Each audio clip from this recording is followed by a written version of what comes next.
Hello, DC. Strange Shelf Fellows here with another video. This is in response to bigstar1000 and your A through Z thread. I've enjoyed seeing a lot of the videos that people have put up of this, and it's really intrigued me. I think it's a great concept, so I wanted to participate. I started going through my records, starting with the letter Z, and going up to the front, so that when I started showing things, everything would be in order. The first would be A. Anyway, and right around the letter W or something, I gave up on trying to just show one. I think to represent my record collection, I really couldn't stick to just one.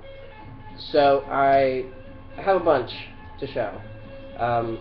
There are several records in each letter, except for letter X. I don't have anything for X. But you know, I'm just gonna show stuff, talk about it, and hopefully give you all some insight into my record collection and why it's put together the way that it is.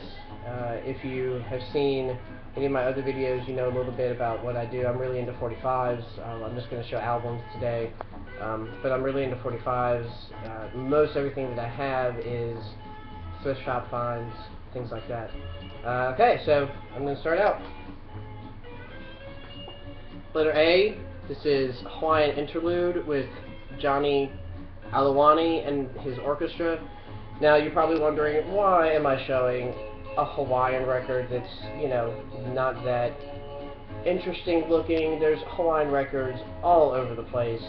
Why am I showing this? Well, this is representative of having friends that are record collectors also, that have dug before you. The reason I'm showing this, and the reason that this is in my collection, is because a buddy of mine passed this off to me and said, hey, there's a really great fuzz guitar track on this. And I said, you're kidding. He said, no, I got another copy, and I want to make sure you had it, because, you know, you know, he and I are copacetic on fuzz guitar and looking for fuzz guitar tracks. And I can't remember which one it is. I've got it on right now to try and figure that out. So if we get to it, I'll try and figure out which one it is. But this is Johnny Alawani, and this is something that would be so easy to pass up in a thrift situation.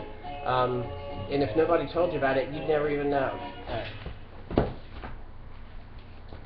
So sticking with the letter A, this is Aerosmith's first album. I included this because this is the power of goldmine record collecting books to sort of spur me to look for things. This is the original cover. You can see here where the picture of the band is way in the background, and then on later pressings, this is the picture of the band takes up almost the whole cover.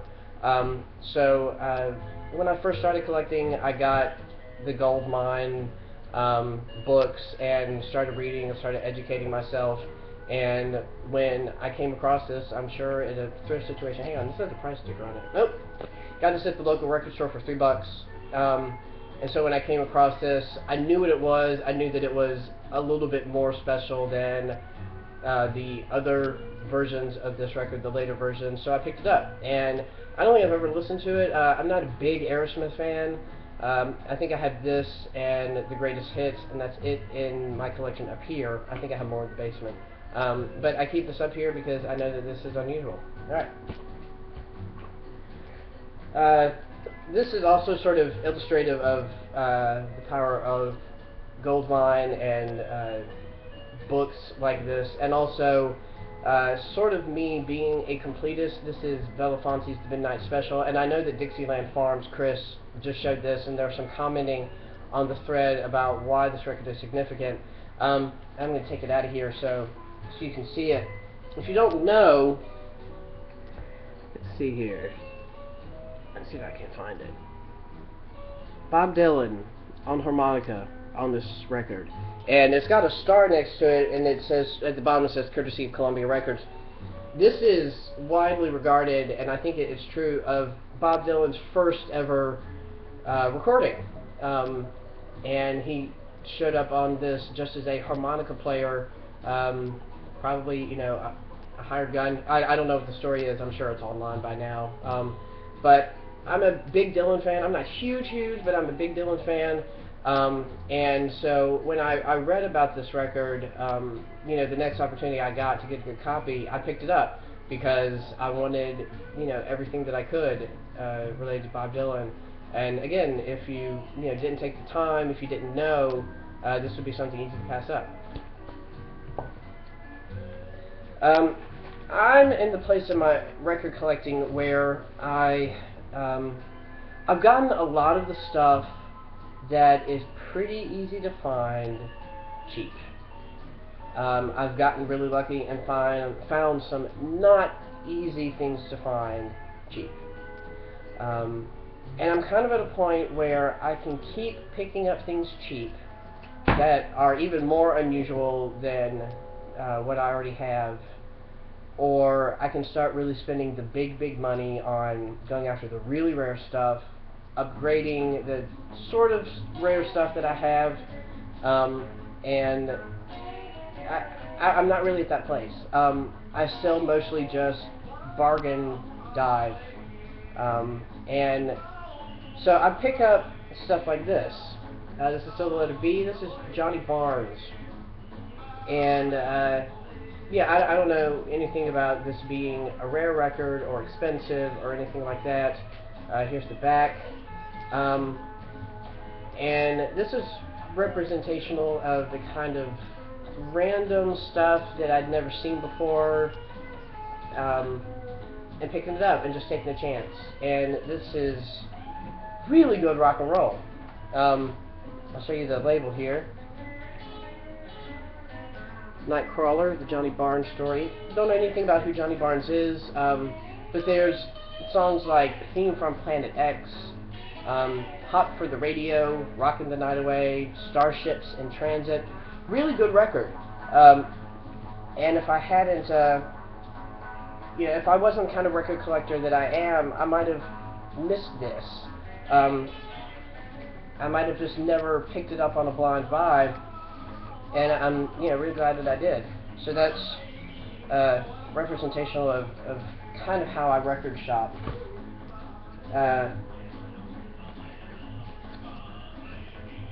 Two copies of the Blues Magoo's Electric Comic Book, one in stereo and one in mono. Certain records I am interested in mono versus stereo, and so this is one in which I don't know which one I got first, but I've kept both up here because I am interested in the little nitpicky details between mono and stereo and so on and so forth. This is the Candyman, and I was just actually playing this in another video. Another example of, when I first started out, I thought that all this budget stuff was crap. I inherently thought that because it was a budget release that it was inferior to a major label release, and I've really gotten hip to the fact that a lot of this stuff is really good music. You can really find some gems on these kind of records, and this is one of them. This is a good record. I think it's all instrumental. I think it's got Twistin' Out of Space, Space Twist, Twistin', things like that. But they're really good instrumentals. There's the label, Promenade Diplomat. So that's something for the letter C. Alright, hang on a minute here. This is David Allen Coe.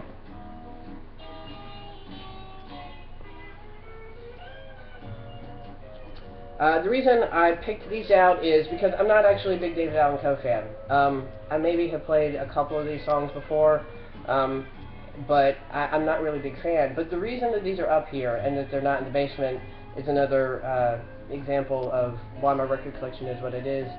These are up here because I have a buddy that, when we have a party, he'll come over to the house, and he's a really big David Allen Coe fan. So I keep things in my record collection that I don't necessarily like, that aren't really all that valuable, because other people like them. And when people come to my house, I want there to be good music for everybody. We spin records, and So I keep these up here, and I look for David Allen Co. records when I can find them cheap. I pick them up because I've got friends that, I've got a friend that likes this, and I want my record collection to be accessible to him also. Hey, letter D. This is Diesel Queens. This is an example of a record that I keep in my collection, which I don't think I'm ever going to play this. I think I put it on and then quickly took it off. It just wasn't impressive to me for any reason. But I do like colored wax, and this is a good transparent splatter wax. Here's the other side of the label, the DQ. So I never would have bought this, but when I took it out and I saw that it had the cool looking vinyl, I was like, well, alright, I'll take it and bring it home and keep it in the collection. But for me, this is a way in which the art is more important than the music. This is Dougie Fresh and the Get Fresh crew. I pulled this because there's a radio station in my town that plays old school hip hop and things like that, and they were playing the show Oh My God remix, and it has the samples, the Inspector Gadget, and I heard that and I was like, oh man, that's really cool, and I really went on a hunt to figure out who the artist was, and so part of my record collection is really just influenced by what I hear out, in the world on radio. I like hip-hop, I like old hip-hop, I like old rap. It's hard to find in my area, I think, especially the way I shop, which is thrift, but the back's not, hardly anything. I like that label. I don't think I've ever noticed that. The Wiz for $5.99. But, yeah, this is just one way in which I shop. That's going to be hard to see. There's a label for it. Reality, yeah. So that's Dougie Fresh and the Get Fresh crew. I don't think I've ever heard the rest of the album, but I love the Oh My God song. So this stays in the collection really pretty much for one song.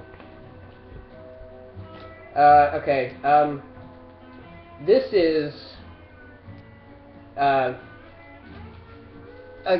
year ago, maybe two, the record companies finally got hip to the fact that people were interested in the mono recordings of an artist, and they started re-releasing them on CD, and they made this big to-do of it, special packaging, and, $25 to get the mono, and so on and so forth, and I just had to laugh, because, seriously, 6 albums by Bob Dylan, and all in mono, another side, bringing it all back home. The times they are changing. Got that one. And strangely enough, Blonde on Blonde in mono.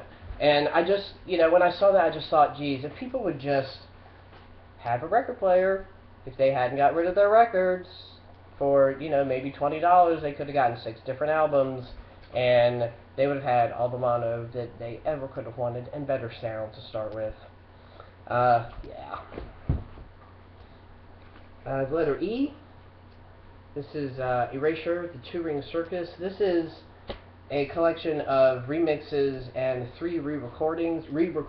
I like Erasure. I'm not really familiar with all their catalog, but I am interested in their work.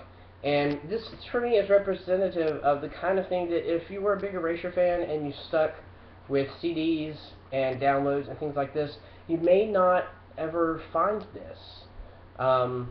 This may not be well known enough or popular enough that it's been digitized unless you really, really hunt for it. And, I probably got this, at a thrift situation. Alright, that's letter E. This is going to take me a long time. Like I said, I pulled a lot of stuff, and there's a lot of things to talk about, and I'm at 15 minutes. So I'm going to stop here, upload this, and then pick right back up with the letter F. Alright, see you soon. Bye.